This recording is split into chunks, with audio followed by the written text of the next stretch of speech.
The Big Book's description of powerlessness, which is this book, and it's found on page 24, and there is a solution. The chapter, there's a solution, and there's this quote, the fact is that most addicts, alcoholics, for reasons yet obscure, have lost the power of choice in drink. Our so-called willpower becomes practically non-existent. We are unable at certain times to bring into our consciousness with sufficient force the memory of the suffering and humiliation of even a week or a month ago. We are without defense against the first drink. And to share his experience with us about what makes us real addicts, please help me welcome again our friend Chris Raymer.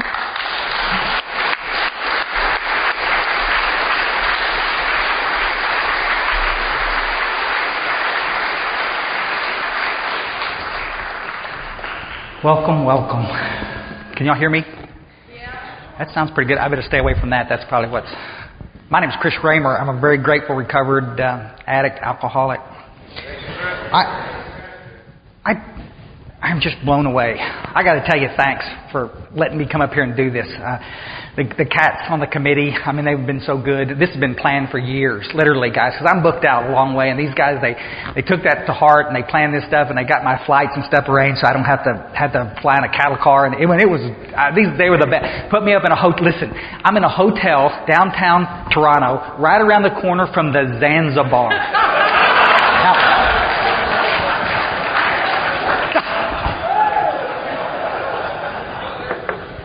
No, but listen, I'm gonna. Because here, listen, on the outside, like Texas is littered with these places. It's just nude women. No. This is nude and sinful women. On the outside of this thing. I mean, the two together, what a concept. I mean, because I've seen plenty of nude women. They weren't sinful. They had nothing I had. I'm so excited to be here. It's like being in a little bit of Europe and New York City, and it's just a gorgeous place. And you guys are the best. I've said it before. I'll get in trouble. These little CDs, they travel everywhere, and they'll get in trouble. It sounds like I'm dissing Texas women, but you Canadian women, it's probably an ordinance someplace. Somewhere, there's a town with just ugly women in it. And Canada, I don't know, but they're not here. I guarantee you. Y'all are something to. Well, never mind. I love the way we're doing this because we're going to kind of squeeze it in, guys. We're going to hit some topics. We were going to talk about traditions, and I stayed up half the night last night thinking about it, and it just kind of busted up the flow of this. We're going to kind of stay in the steps, and we're going to give some of my thoughts. I'm an alcoholic and a drug addict who nearly died getting to the fellowship. And once I got to the fellowship in the early 80s, I dang near died then too, because I couldn't get anybody to get off dead center and tell me the truth. And I'm the real McCoy. I'm not a little disco cocaine user. I'm like some of y'all. Not all of you. Some of you. And we want to talk a little bit about this, but, about 5 or 6 years into my sobriety, I moved to the Hill Country, and then I couldn't find a job anywhere, and they needed a clerical worker at this treatment center. So I said, well, pick me. I'm in recovery, so I started working at this nice hospital down in Hunt, Texas, and I've been there ever since. For 15 years, I've been at this hospital, and I'm delighted to work there. But I get a chance to see thousands of alcoholics and addicts come through our doors. And we're one of the last big detox hospitals, full service detox, and with the pills coming at us, and we stay full 24/7. So I'm just saying, I get to work with thousands of alcoholics and addicts. And one of the things that's the same seems like with everybody is their dislike for the 12-step movement. Oh, this is AA stuff. Oh, this is Narcotics Anonymous stuff. This is yeah, but you don't understand. This is the real McCoy. This is the stuff you can sink your teeth into here. And the ones that stick get excited, and a lot of them flourish and stay sober. And the ones that don't, they're out the door. We have done such a disservice to a perfectly wonderful fellowship that works every time. And we've taken it because we feel like it's our right to water down this message. So I'm going to say this going in the door, guys. I was in Amarillo, Texas not long ago doing a talk, and I'm eating what little I can eat before I talk, and I'm just picking. And this girl sits down across from me, and she's she's excited because she gets to sit across from me. Basically, she wants to bust my chops for a couple hours. Well, I've heard your CDs, and I agree with most of what you say. Which means She don't agree with some of the stuff I say. And now she wants to take exception, and she wants her time to explain to me why she doesn't agree with what I say. And I got to say, I understand all of y'all are the same in your own little ways, and we can discuss this until the cows come home. But at what point did it get where you got to agree with everything you hear in these fellowships? I mean, you don't have to do that in the rooms. Oh, he's so full of BS. Don't even listen to you. You don't have a problem there. But if somebody comes up and speaks from the podium, all of a sudden they're supposed to be qualified as some kind of guru or something.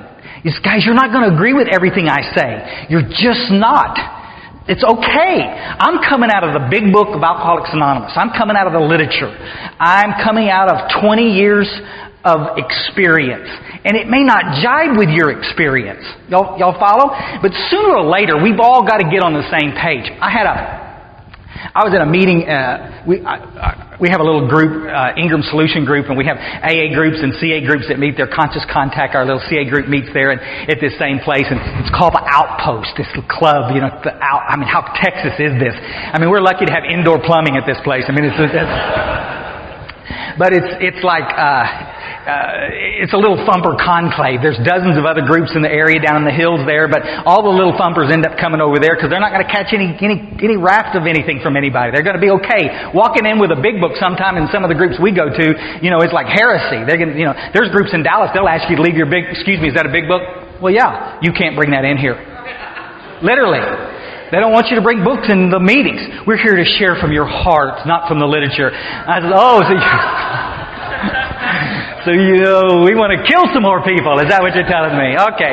Well, anyway, so this little guy behind me, I've seen him, I met him in Houston before, and he's a nice guy, and he's 19 years sober, and everybody shares, we're reading out the literature, and he says, my name's so-and-so, and I got up this morning and chose not to drink and drug. And went on and shared his little pitch about what we were reading. And I turned around and looked at this guy like, you what? 19 years sober. Now listen, I'm looking at this guy, and I've got all of these alumni, these cats from our hospital, and the little guys I sponsor about 30 guys, and they're all looking, and every head in the place looks at me. It's like, so I'm looking at him, and they're looking at me, because I'm fixing to go eat this guy, and it's like, but you understand, my heart was, I didn't want to embarrass this guy or cause any kind of conflict, but my heart goes out to the poor little newcomer that's finally got under his little head. He's qualified himself for what fellowship he needs to be in, and he's on some solid ground, and now this idiot, I said it, wants to share something like that. Layla just read it. The book is crystal clear. If you can stop doing cocaine because you want to, you ain't one of us. Now listen, guys, I'm going to talk to you for about 4 hours today on and off, and we're going to answer some questions and stuff. We're going to have a hoot. I'm going to say this again. You don't have to agree or disagree with anything I say. We're coming out of the literature, but don't argue with me, because it's the literature you're arguing with. And if it makes you uncomfortable, let's visit about it. But I'm not backing off this one thing right here, right now. Cocaine Anonymous is not a self-help program. It never has been, never will be. We're a spiritual program of action. The Big Book instructs us to talk about the spiritual end of this freely. It's all based on the resolution to our problem being a spiritual experience. If that settles crooked with you, go find someplace else to hide out. Because you're not helping us, and you're doing the newcomer a huge disservice. You're confusing everything. It is not your right to come in these rooms and say anything you want to say. We have one message.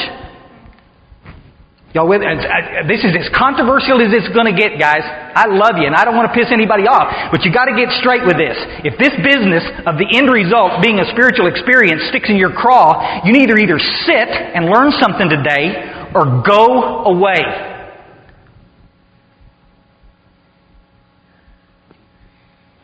We have one solution for alcoholism and drug addiction that we know of that works in this entire world. Pharmaceutical companies are working overtime trying to come up with medication that'll fix us. Treatment centers like the one I'm working at are 24/7 trying to work out new ways to present a message that can help us poor busted up alcoholics and addicts. And the one basic thing that we know that works and works every time is the 12 steps. And yet you think it's your right to come in and use this as a dumping ground for your problems and use it as some kind of a self-help program. I go to those meetings so I can keep my experience green. Then you're going to the wrong meetings.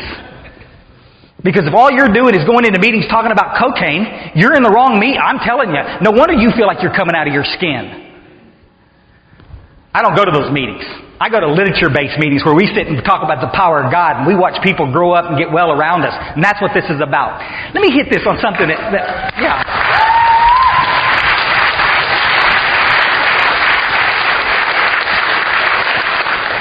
something that Layla was talking about earlier.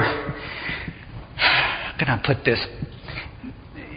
10 years ago at the hospital where I was working, we didn't get too many relapsers in there. We got people that were brand new off the street. Little crackhead come in, and this was after the 80s, and they're coming all fried up. And then we got to see the little epidemic of the meth addicts coming in, and now we're starting to see the tip of the iceberg with these pill addicts. And I guarantee you some of y'all in here right now are tangled up in the medications already. And that's the next wave. And it's going to make the crack epidemic look like kissing a baby's butt. Because this is nasty stuff. I'm telling you, detoxing off these pills is give me cocaine any day. Oh my gosh. And they are suffering. And they suffer for months and months and months. So it's just something we were looking at. But we didn't see a lot of relapsers come back in. I'm going to tell you the anomaly, what we're starting to see. And I'm starting to do some statistical work on it. Is that we're seeing a lot of people that were sober many years in Alcoholics Anonymous or Cocaine Anonymous or Narcotics Anonymous into the fellowships, who are now relapsing, coming back in after 15 years, 10 years, 20. I know 3 guys, 2 of my sponsor that had 21 plus years sober and relapsed. Now why? Well, they got sick again. The obsession to use returned. The spiritual malady returned. They got uncomfortable in their skin, and their head started telling them they could use again. And usually it's with us, with long-term sobriety, we go back to a prescription pad to try to fix the problem.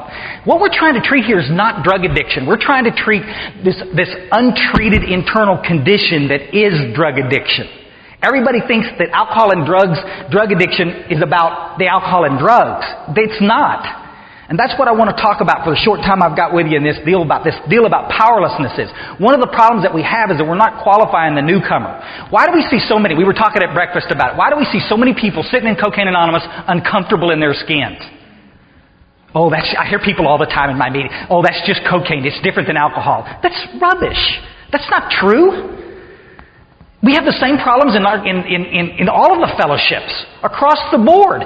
Overeaters Anonymous, Gamblers Anonymous, Sex Addicts Anonymous, all of the fellowships are experiencing the same problem. You present yourself at the door and say, I want to come in, we'll let you. And we should. Bill Wilson, over and over in the chapter more about alcoholism, he uses the terms, but what about the real alcoholic? We can substitute in here. What about the real drug addict? Everybody gets pissed off at it. What's this real stuff? I'm a cocaine if I say I'm a cocaine. No, you're not. You're a member of Cocaine Anonymous if you say you are. You can come right on in and drop your little loony or toonie or whatever the heck that stuff is in that little bucket. Or some of them littler ones for you cheap buckaroos, and I know. But you can drop that stuff in the bag, and you can call yourself, drink our coffee, and date our women, and read how it works, and do all the things you want to do. But calling yourself one doesn't make you one. In Texas, we say it all. You can call yourself a chicken if you want to too. That doesn't mean you walk around in the yard and scratch, but that doesn't mean you're one of us.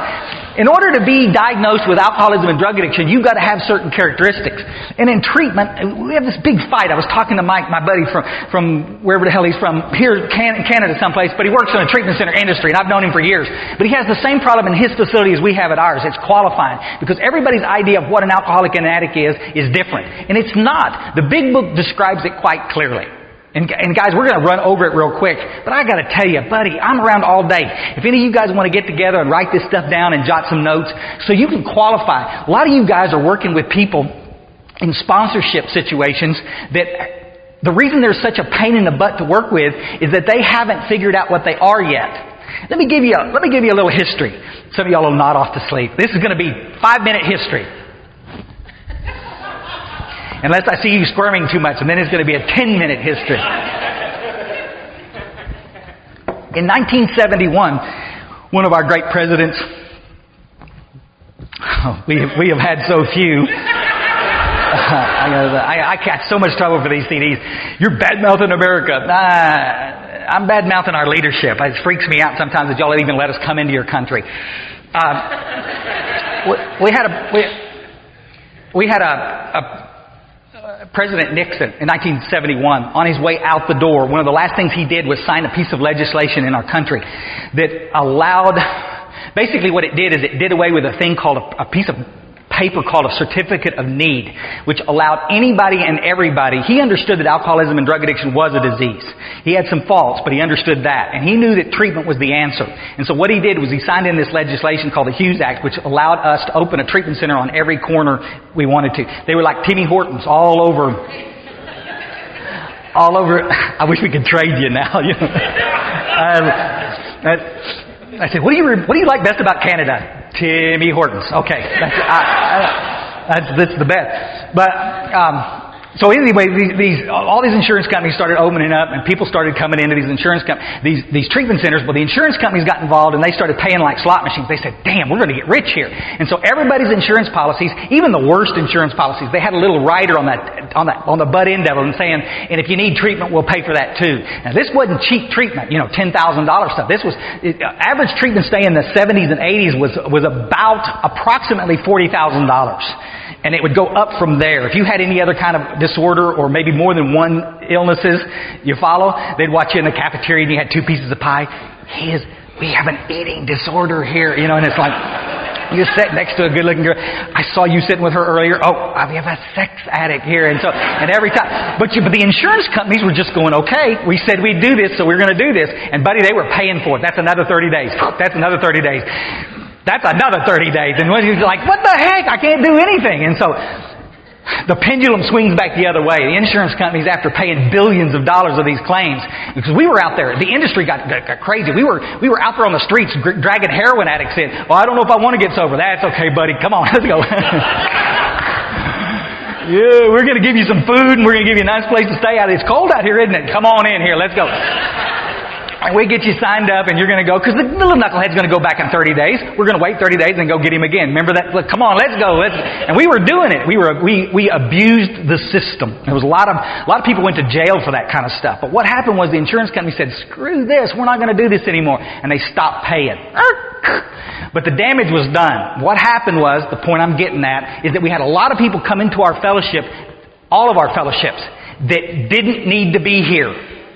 We had little social misfits that had been bored all their life, and all of a sudden now they're alcoholics.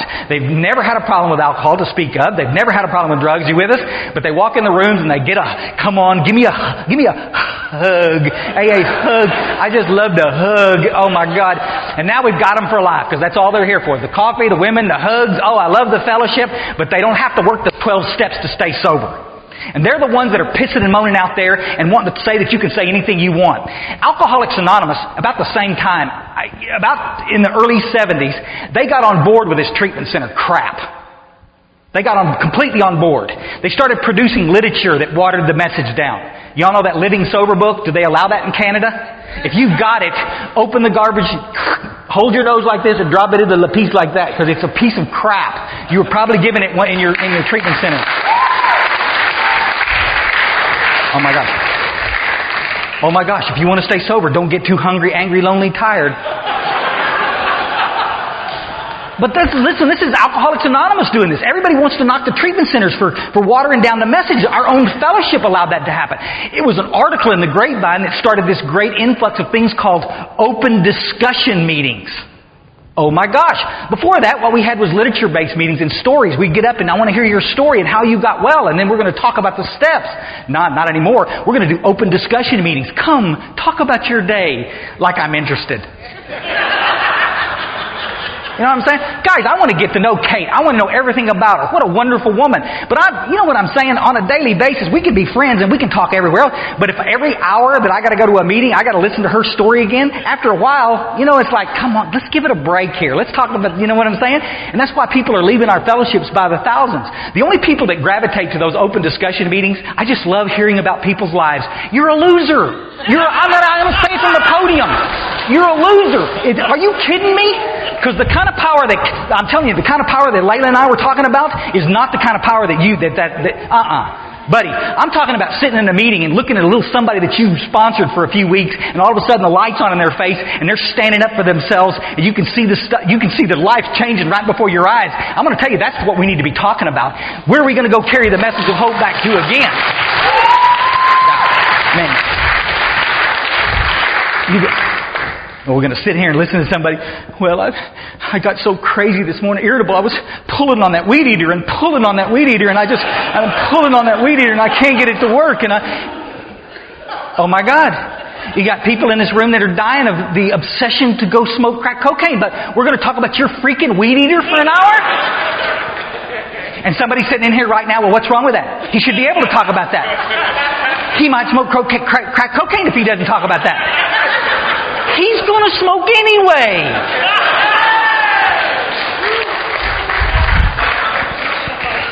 How do I know that? You don't know that. I do know that. You know why? Because on page 62 it tells me.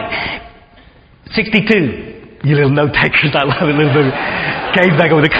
All right. That's it. Page 62. What does it say the root of our problem is? Some of y'all have never read this. Selfish and self-centeredness! Exclamation point. That we think is the root of the troubles. Driven by 100 forms of fear, self-delusion, self-seeking, and self-pity. We step on the toes of our fellows and they retaliate. Sometimes they hurt us seemingly without provocation, but we invariably find that at some time in the past we've placed ourselves in a position to be hurt, blah, blah, blah. So our troubles, we think, are basically of our own making. It goes on to tell us, above everything, we got to be out of self. It didn't say out of everything. We need to be hungry, angry, lonely, tired. But out of everything, we have to stay away from crack cocaine or alcohol. It didn't say that. It says above everything, we have to be out of our head. Selfish and self-centeredness is the problem. But I think I can go into a meeting and talk about anything I want. Now, how selfish is that? And Alcoholics Anonymous allowed it to happen. We watched our meeting schedules change hugely. Thousands of these stupid open discussion meetings opened up. And now, of course, in Cocaine Anonymous in 82, we just picked up the traditions and the steps, and we said, well, AA's been doing this, we'll do the same thing. And so now it's the same thing. You look at any schedule for Cocaine Anonymous, and it's the same thing. It's a huge preponderance of OD meetings, open discussion meetings, as opposed to literature-based meetings. Now, there are pockets, obviously I'm standing in one, where there's some places where they actually talk about the literature. How cool is that? Why can't we keep we ought to do it. We ought to applaud for that, because it's the truth. We're starting to see it swing back the other direction. We're still outnumbered. We did in London, we were in England not long ago doing a primary purpose deal with just the big book and talking about the 12 steps. Intergroup over there boycotted us. Wouldn't even put us on the schedule.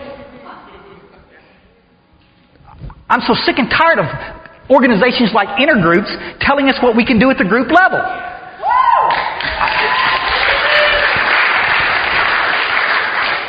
And here somebody will come up. You're knocking intergroups. Yes, I am. Why should they be able to decide who goes on a schedule and who doesn't? Just because it doesn't jibe with what they're doing. If anything that's got to do with the literature, guys, let's do it. Because that's what's going to excite you. I hear people all the time in Cocaine Anonymous and AA especially, I'm just getting bored with the fellowship. You know why you're bored with the fellowship? Because you're going to the same kind of meetings. If you go study the literature and sit in these rooms and watch people have spiritual experiences, you will never be bored. You will have a constant flow of newcomers coming in, excited about actual recovery.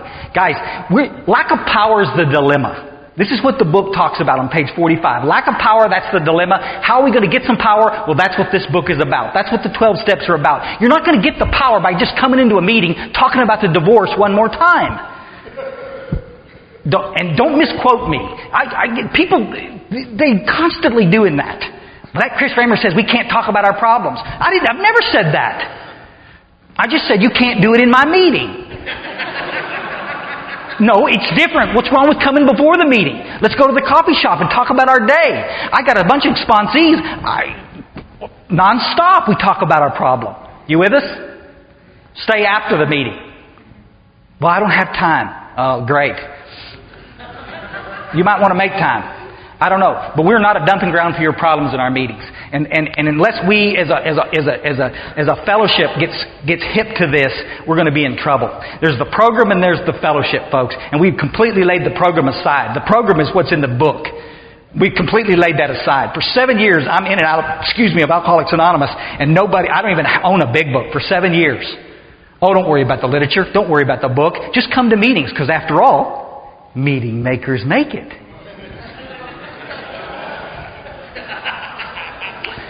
The problem was, about 1979, a merchant marine had shown me this little white powdery substance called cocaine, and I was up to my neck in this stuff.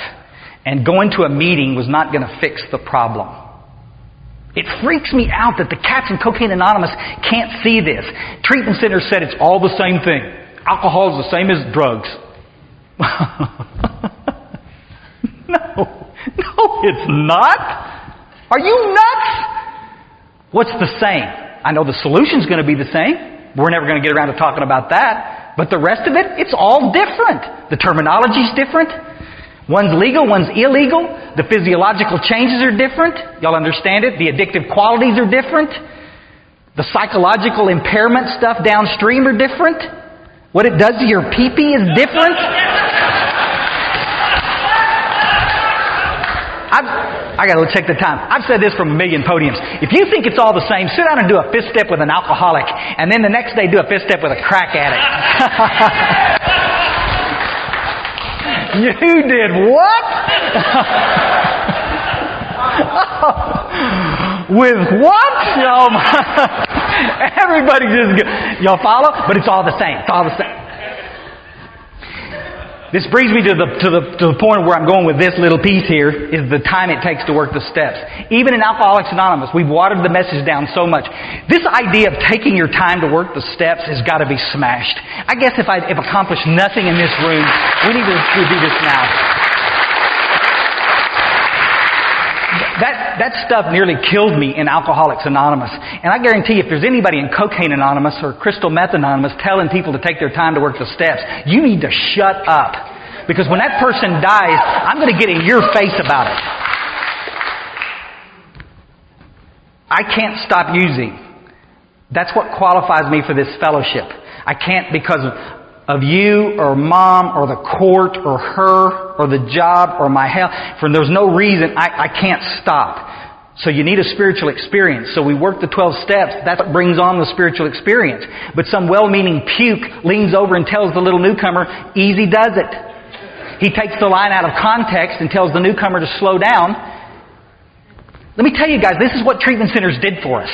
We got a lot of cats coming into treatment. We got them detoxed. We got them sitting on their ass. We got them defocused, carrying little teddy bears around and stuff in the 80s. We got them doing a whole lot of stuff, and they leave 30 days, 40 days, 21 days at Mike's place, and we get to leave, right? And we feel so much better. How many of you cats have seen people coming out of treatment with any kind of sense of urgency at all? It's like, hell, I've done my time, brother. I dug the ditch. I'm just here to check out the babes now. Everything's okay. Okay, now but they weren't just sitting in there on their butt. They were actually doing work. So there was some results to what they were doing. You with us? They got comfortable. They got detoxed. They were feeling pretty good. Dig? So where's the urgency to sit down and actually do the work? And we buy into it because the little guy slides up next to him and he don't want to sponsor the guy anyway. And the guy says, well, I'm not real sure about doing this 4-step. He said, don't worry about it. We'll get on it. About the middle of summer, we'll start cranking on that. Don't worry about that. Right now, you just go to a bunch of meetings and everything's going to be okay. But you see, the little guy that's sharing that information might or might not even be really one of us. Maybe he's got years to sit on his butt waiting to do a 4-step. But let me tell you, the internal condition's fixing to reach up and catch this little alcoholic crack addict right by the neck. And all the stuff he learned in treatment and all the promises he made are going to go south. Because when the mental obsession comes back, we get loaded. Then the little kid comes back in, mouth all burned up, can't look anybody in the face, looking down at the ground. I'm sorry I let you guys down. I thought I was on some solid ground, but I guess, and the guy punches him in the back and says, yeah, little bastard just didn't want it. If he'd wanted it, he'd have stayed sober. He didn't make enough meetings. I want to puke. I want to puke. I got a bad rap out there with people talking out their butt like that. You show me in the big book where it says that anything about going to a bunch of meetings will fix what's wrong with you. 90 meetings in 90 days. We gotta stop that stuff in a heartbeat. You gotta stop telling people that crap, because that's exactly what it is. It's crap. It's easy to tell this little guy he doesn't have a job, he doesn't have a relationship, he has nothing. All he can do is just go to meetings. I'm right. 90 meetings in 90 days is a piece of cake for him. What are you going to do about this nice lady over here that's got 3 kids at home and a husband that don't want her to go to meetings anyway? Now, what's she going to do? 90 meetings in 90 days. I can't go to 90 meetings in days. When the hell am I going to work? Who's going to take care of the kids? Well, how bad do you want it? Y'all with me? Y'all understand where we're at? That didn't stop you from going to get Coke. It's 2 different things. 2 completely different things. We just got to get back on track. What does the book say? The book says, we beg of you to be fearless and thorough from the very start. In order to get somebody to be fearless and thorough from the very start, they've got to be convinced they're really one of us. You with me? I'll climb the mountain, but you better show me a reason to climb the mountain. Because I ain't going to do it. Because about halfway up that mountain, it gets to be a bear. And I'm going to crap out. Oh, I'll do your little first step class, second step. Oh, we're going to get to hug and do another third step. Oh, I'll do that. Now you want me to start actually writing some stuff and then go make amends? Wait a minute. I think we're being a little rash here. Maybe. And then you want me to what? Go work with a drunk? Go find a crack addict and work them through this? No, listen, I already told you I don't have time to mess with this. What makes you think I'm going to have time to mess with that? You with us? But if I could hold a fatal illness over your head, you'll do it. Guys, we don't have cancer wards today filled with people that are there having to go to 12-step cancer meetings to get them to go to get chemo. They just here's the jury, here's the evidence, boom. I'm going to die if I don't do this. I'm going to go do what I need to go do. If that means puke and lose my hair and want to die, I'll do it. Come on, guys. Alcoholism and drug addiction kills more people than cancer and AIDS combined. And we want to treat it like it's some kind of a behavioral problem. It's not. Alcoholism is this. It's a physical response to alcohol and dope that separates us from normal people. Yeah. Dr. Silkworth was one of the first cats that did some writing about this. He was a neurologist at Towns Hospital in New York for about 16 years. He began to see some similarities with young people, old people, black people, white people, gay people, straight people. They all showed similar things. Rich people, poor people, guys with patches, oh my gosh, a cross-section of the world. But he began to see the same things. All the things that tied them together. In the doctor's opinion, it first starts to talk about it. Once I start, I can't guarantee you how much I'm going to drink or drugs. Sometimes I can. Alcoholism, we know today, is genetic in nature. Guys, if any of y'all want to come talk to me, they've done some great studies throughout the 80s and 90s, and then now with the advent of CAT scans and PET scans, there's just no question. This is genetic in nature. I hear people all the time, especially in cocaine, everybody that does cocaine is going to get addicted. That's not true. You're full of it. That's your crutch. You got to get away from it. You should see the room shift. Oh my God, did we upset some people with that? I'm sorry. It's the genetic nature. Can I get somebody addicted to cocaine if I give them enough cocaine? Absolutely. Addicted to the chemical cocaine. Can I get you addicted to heroin if I give you enough heroin? Abso-dang-lutely. Opiates. Anybody in this room can get addicted to opiates. If I give you enough, you'll get addicted. Does that make you a drug addict? No. I get you detoxed off of them, you dust yourself off, and you go away. We saw it the cats coming back from Vietnam in the States. Most of the prisoners coming back were addicted to various chemicals, heroin and morphine explicitly. We got them to the VA hospitals, we got them detoxed. Most of those people left, absolutely never touched another drop of that nonsense ever. Went on, and there was a small percentage, 10 to 15% of those soldiers coming back were true drug addicts. And we've had a bear keeping them sober ever since. Y'all follow? It's genetic in nature. Just out of curiosity, how many of you guys can see a genetic connection in your own families? If you gave that family tree a good, I don't even know why we're talking about it. Most of us in here can see it. and it's not just like mom and dad. Look up the generation. It skips many generations. And stop looking just for alcohol and drugs, because some of the family situations were such that there was just no alcohol in your family. But the spiritual malady, the disease, comes out sideways in other areas. Sex addiction, work addiction, overeaters. Y'all follow? We get to see an addiction's addiction in this context. It's a bear. It all needs to be. It's genetic in nature. You with us? Great book called Born That Way that talks about the genetic predisposition. Anyway, I can talk more about that. But the physical stuff is this. It doesn't mean that every time I drink I turn into a zombie. It means that often when I drink, I turn into a zombie and end up drinking more than I intended. You with us? Did you ever? That's the question we ought to ask. Instead of asking, how many times have you been arrested? How many times did you rob that liquor store? Stop that nonsense. You ask the first question to qualify for the physical piece. When you used, did you ever do more than you intended? You usually get some little young adult, little collegiate guy says, yeah, every time. But you see, that's not me. Because, I was in society. I had to work for a living. I couldn't. I had to force myself to not do it every time. But there were times I forced myself to not to do it, but I did it anyway. Darn it, The question ought to be with all of us as alcoholics and addicts to qualify us about the physical piece is this. Did you ever get sick on alcohol or dope? Did you ever do so much that you blew beat? Well, yeah. Did you ever do it more than once? Well, of course. Welcome. Normal people don't do that. They do too much and they go, oh my gosh, I shouldn't have drank that. I won't ever do that again. I watched my little sister do that. You with me? My twin brother and me caught the bullet. My little sister and half-sister didn't. She drank too much at a fraternity party, sorority party one night, and she said, oh my gosh. And she got sick. She said, I'm never going to do that again. And she never did. That's her answer when you want another drink? No, I'm starting to feel it. And that means I don't want another drink. I'm starting to feel it. It doesn't relate to me, I'm starting to feel it too. I want another drink. Do you answer my question? The physical piece can be treated by a thing called detox. A lot of us in there. Bill Wilson wrote a lot about it. Most of us that first got to Alcoholics Anonymous in the early 30s, that's exactly what we got to detox first and get the crap out of our system.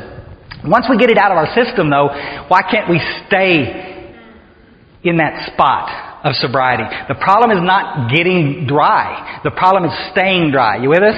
I'm a great quitter. I'm just a better starter. And that's what so many people don't understand. We can detox a lot of these cats and they go, oh my gosh, I'm never going to do that again. And they have the power to not do it again. Boom. They're not alcoholics and they're not drug addicts. We shouldn't force them to be. But guys, let me tell you this. Stop means stop. Because every one of us in here have stopped for periods of time. I guarantee you, for Layla, I could have stayed sober for 2 months. Two in a day? Probably not. But 2 months? Come on, guys, that's what we do. I can stop for periods of time. I'm on probation, I'm on whatever. But then I get caught in that mental blank spot. So from the doctor's opinion, up to page 23, if any of you guys are working with the sponsees, that's the first thing you do. You sit them down and you qualify them. Can you relate to this physical piece of drinking too much when you don't want to, or taking too much dope when you don't want to? Yeah, I can relate to that. I share some stories with him, and he shares some stories with me, and we get comfortable with that. Then we go to 23 to 43, the 20 pages that talk about the mental obsession, where Layla read this afternoon about this morning about the power of choice. Given sufficient reason, can you stop and stay stopped? Or do you get taken to this mental blank spot? Bill Wilson wanted us to take the newcomers to this spot.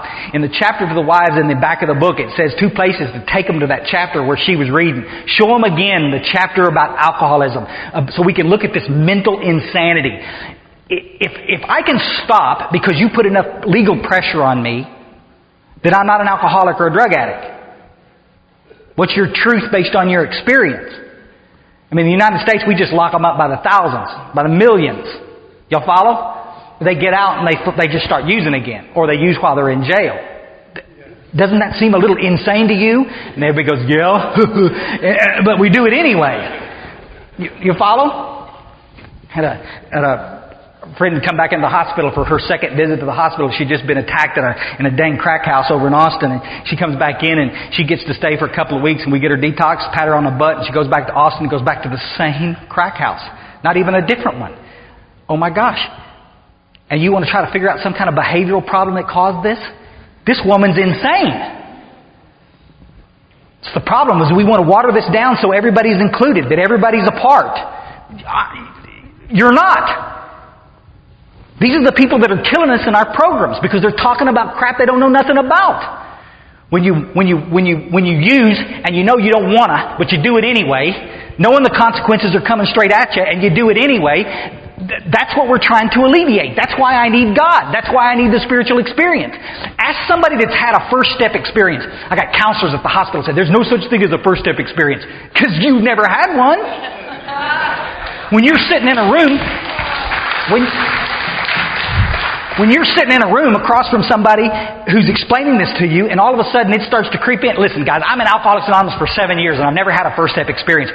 Do you have a problem with alcohol? Uh-huh. Are you willing to go to... Uh-huh. You betcha. Okay, welcome. Oh, I never bought a book. I never got a sponsor. I never did do anything. You with me? Because I still believe that this is the problem. This is beer. This is cocaine. This is the problem. And if I just don't do this, I'll be okay. But what I don't understand, because nobody wants to talk about Layla, what I don't understand is that this is not the problem, it's the solution. You take the alcohol and dope away from the real McCoy, and my life gets worse, not better. Your family members don't understand that, but the real alcoholics in this room understand that. And there's a few of you in here, a handful of you in here that are looking and says, listen, but I quit doing dope and my life did get better. Okay. Listen, my external world always got better for a month or two. You follow? And then the further away I got from that alcohol and dope, the worse this got. This internal condition that we don't seem to want to talk about in our fellowships anywhere. Bring this up as a topic at your next CA meeting. Spiritual malady. Big Book talks about it, but I guarantee it'll be like roaches leaving the room. Everybody looks at you. I got to get this call. I'll be back. I mean, looking to get the heck out of the spiritual malady, but that's exactly what Bill Wilson's talking about in the book. Chris Raymer drinks and drugs because of the spiritual malady, the internal condition. Without the alcohol and dope, I am irritable. Come on, guys, sit with it just a second. I'm watching it. I got 5 more minutes with you, and then we'll open up for some quick questions. Irritable, restless, discontent. Y'all know right where that is up in the doctor's opinion, yeah? But how many of y'all understand irritable, restless? You'll come to treatment and what they want to do is they want to talk about that after you drink. Your life's miserable because you're drinking. They're not asking the question they need to be. So when you stop drinking, isn't your life the same or worse? Guys, every suicide attempt I ever made, I did coming off a dry spell. My first wife used to come home and bring a bottle of vodka and set it on the table and says, here, drink this. I like you better drunk. And I said, well, okay, honey. If it means that much to you, anything for this relationship. Guys, on page 52, it talks about the bedevilments, the trouble in personal relationships. How many of y'all understand that? Trouble making a living. I go back to the trouble making in personal relationships. Look at the one with yourself. Oh my gosh, you may be treating your friends a hell of a lot better than you're treating yourself. In Cocaine Anonymous, we see it all the time. The little cutters that are rampant. The little people that want to self-mutilate. What's that about? Spiritual malady. No, it's a deep-rooted psychological... It's not. We've been there, done that. It's the spiritual disconnection from God.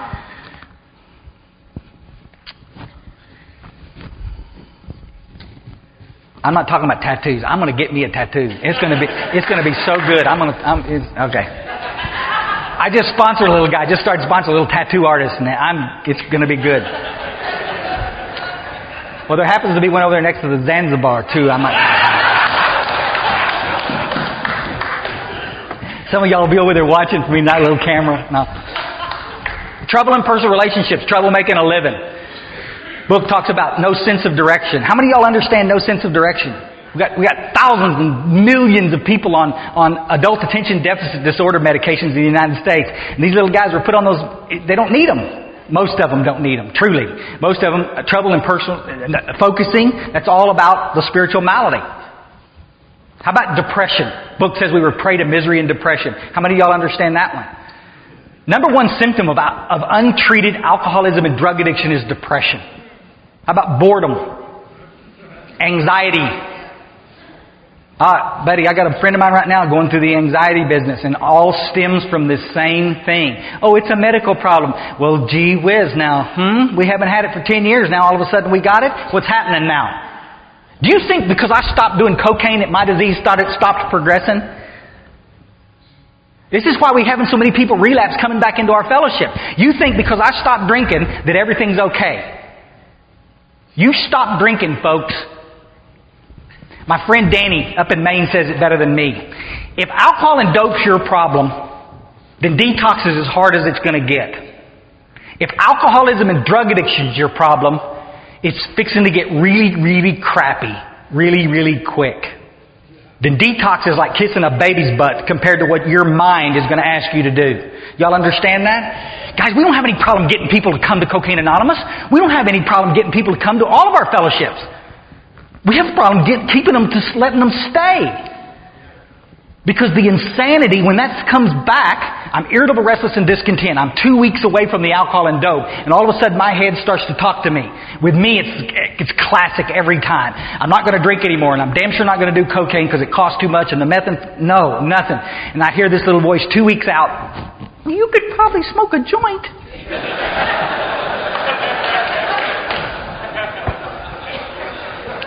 Yeah, Rasta stuff. Yeah, it's herb. It's not dope anyway. And it may or may not be. But there's a thing called cross-addiction, and I smoke pot, and it triggers the same area of the brain that the cocaine triggered, and a week later, 2 days later, usually with me it's within hours, I'm back at the 7-Eleven buying some booze, and then I'm at the dope dealer's house. I thought you quit. I thought I did too.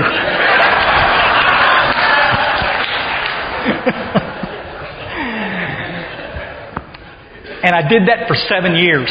In and out, in and out, in and out. First time to Alcoholics Anonymous in the early 80s, trying to save a marriage and a job, and I spent 7 more years. Ended up bad things happening. The cocaine really kicked in. The methamphetamine really kicked in. In 1987, I tried to commit suicide. I tried to take my own life. I'm living in a little apartment that my brother co-signed for me up in Dallas, Texas, and I'm working for him. It's the only reason I'm not on the street.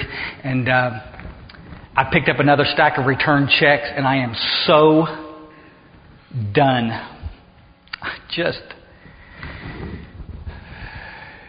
You alcoholics and addicts, you just don't know the damage you're doing. Oh, kiss my butt. I know everything I've done.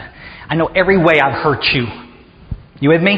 And while everybody else is asleep, and I'm wildly awake at 3 o'clock in the morning, that's all I'm thinking about. Why did I talk to him that way? Why did I treat him that way? Why did I do her that way? I'm a worthless. Y'all, a lot of you nodding your heads because you know exactly what I'm talking about. Guys, I'm insane. Why do you drink so much? The pressure at work? Our families, everybody around us, the therapists, they're all trying to help us figure out why we do it. I do it because I have a genetically predisposed disease. I don't need a reason. I drink because I'm a drunk. I do dope because I'm a dope fiend. That's what I do. When I put that stuff in my system, I don't want to get ripped. I want to get right. I ain't looking to get loaded. I want to get well. You with me? Any night you can catch me. I'm balancing my checkbook. I'm washing my clothes. I'm getting ready for the next day. You with me? I'm not down at the club partying. That was many years ago, folks. Now I'm just maintenance. I'm just trying to stay on the beam. Not get arrested. Not piss her off bad enough to get... Okay. Y'all what?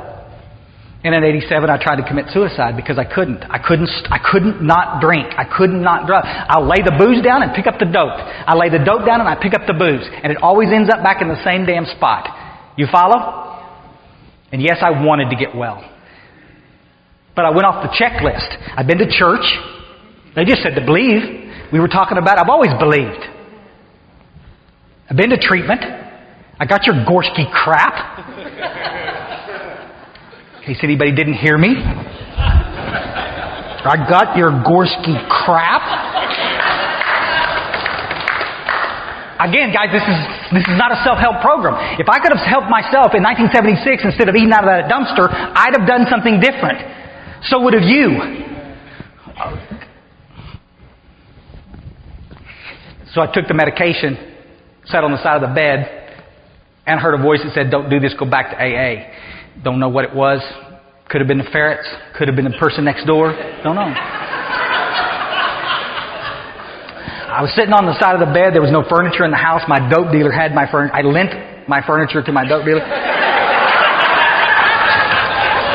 He was going to hold that leather furniture for me until I got back. And for all I know, he's still holding my leather furniture.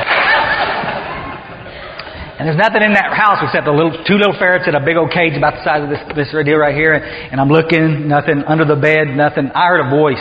Don't do this, go back to AA. Heard it a couple of times. Made myself sick, laid down in the bed, heard it one last time there. The next morning, before I could just wipe the sleep out of my eyes, I come to, sit up, and I heard the voice one last time. Don't do this. Same, no inflection, no good morning. That would have been better. This is the sunbeam talking to you. No, it's none of that. Don't do this, go back to AA. And I said, to heck with it. Okay. Don't want to go back to AA. I was arguing with the voice.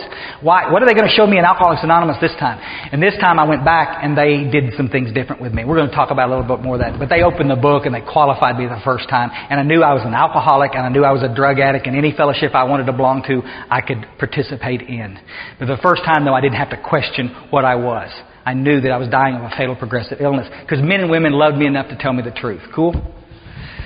We got any questions on this particular disease thing? We'd love to do that. Just come on up to the mic. Is this on? Can you hear me? Okay. And if you could actually just come up and ask a question, but no comments or commentary. Otherwise, we're going to be here all afternoon. So you have a question, just come on up and ask Chris.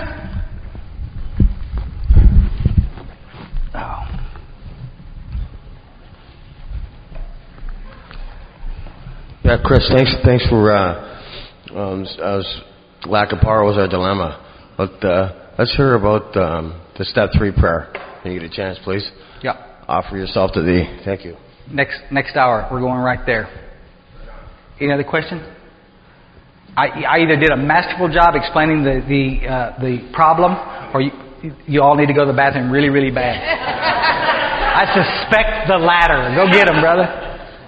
You were talking about being miserable after getting off the dope and the alcohol. What else can you recommend besides doing the steps? Nothing.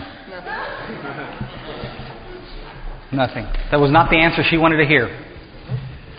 Guys, here's the deal. Here's what we can do, because I've watched thousands of you guys do this. You get sober. My deal was every time I would get sober, and then I would go to the gym. You know, I would get sober and I would learn how to roller skate. You know what? I'd get active and I'm feeling great. I'm doing so good. But I'm coming apart at the seams gradually, internally. This internal condition, the spiritual malady is coming back. The illness is coming back. Unless I treat that illness, nothing else I do. How many of you guys have done that? You know, you go get a new relationship, you go get a new job, you go rack up the credit cards, you whatever, but nothing's going to fix you. Let's do the steps and then let's go do some of that other stuff too.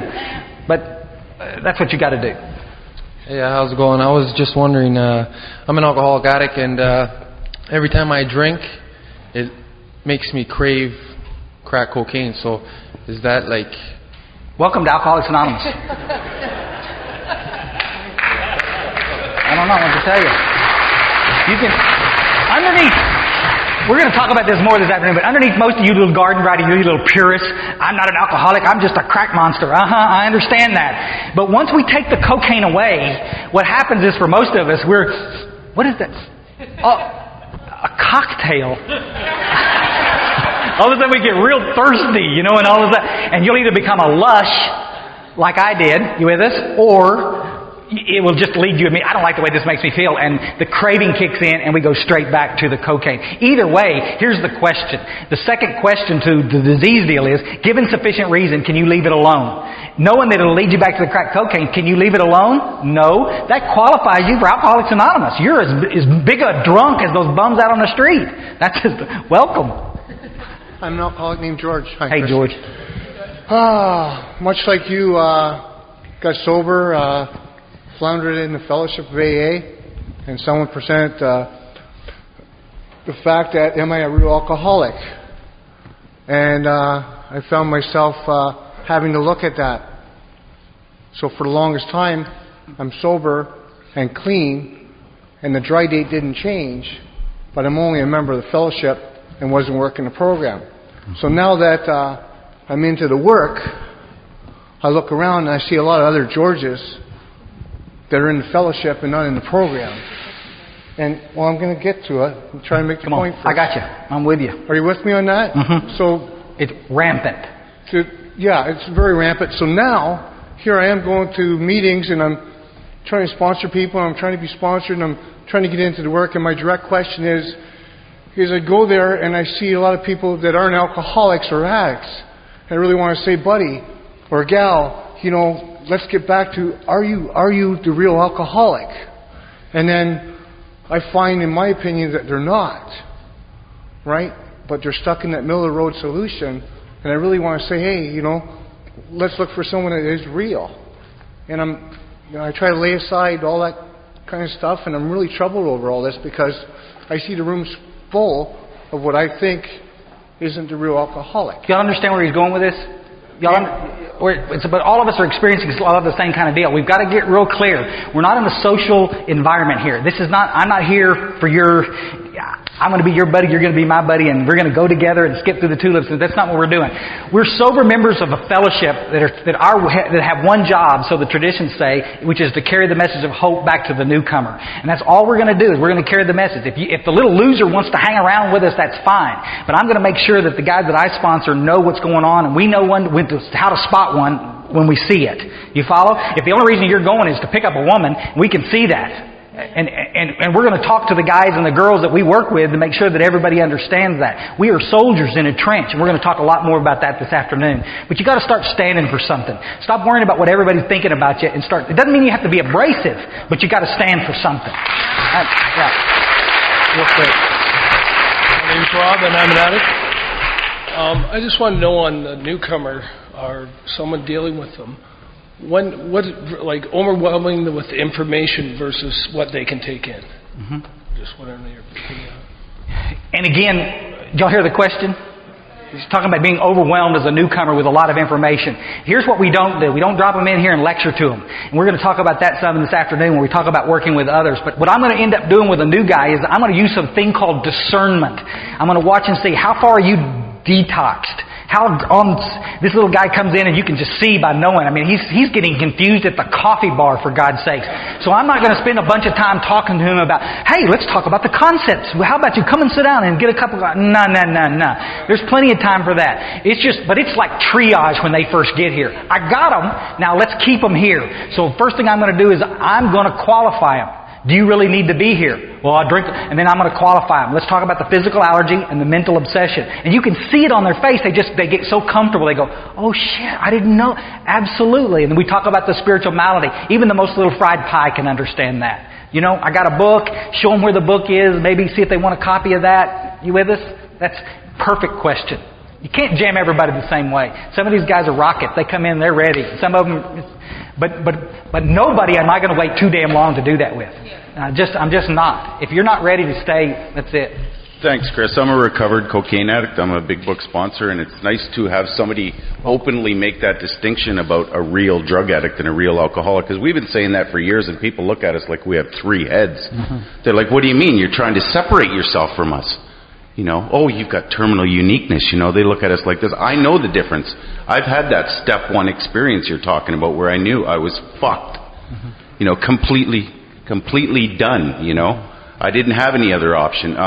For those of us out there that are working in the trenches, like you said, big book sponsors, it's nice to have somebody else as a target for a change. Mm-hmm. Because when we say what you say, they throw us out of meetings. How do you deal with that, Chris? Okay. We try to do it in a diplomatic format. But sometimes we don't try hard enough. I'm right there with you. Tonight, again, this afternoon, we start talking about this. We want to really focus on this business about how to do this. We don't want to go in and be horses' butts. I don't want to go in and abrasive it. You're not doing this right. I mean, the steps are open and roomy. There's lots of different ways we can do this. But what we have to look at is, in a great scheme of things, is the message being carried properly. Y'all follow? And guys, I've got to tell you something. We are different. The real alcoholics and addicts, guys, we have a common problem and a common solution. And you're either with us or you're on the periphery against us. And that's what we're trying to do, is bring you in. You think everybody that you go to the meeting with is because they say they're in Cocaine Anonymous or are actually in Cocaine Anonymous? That's ludicrous. That's nuts. Their actions will show you whether they're in or not. Go. Okay, I know that we have more questions, but we're going to have to take a break at some point, so we're just going to take a break now, 10, 15-minute break, and then we'll be back for the second half of the morning, and then you can ask more questions. But first.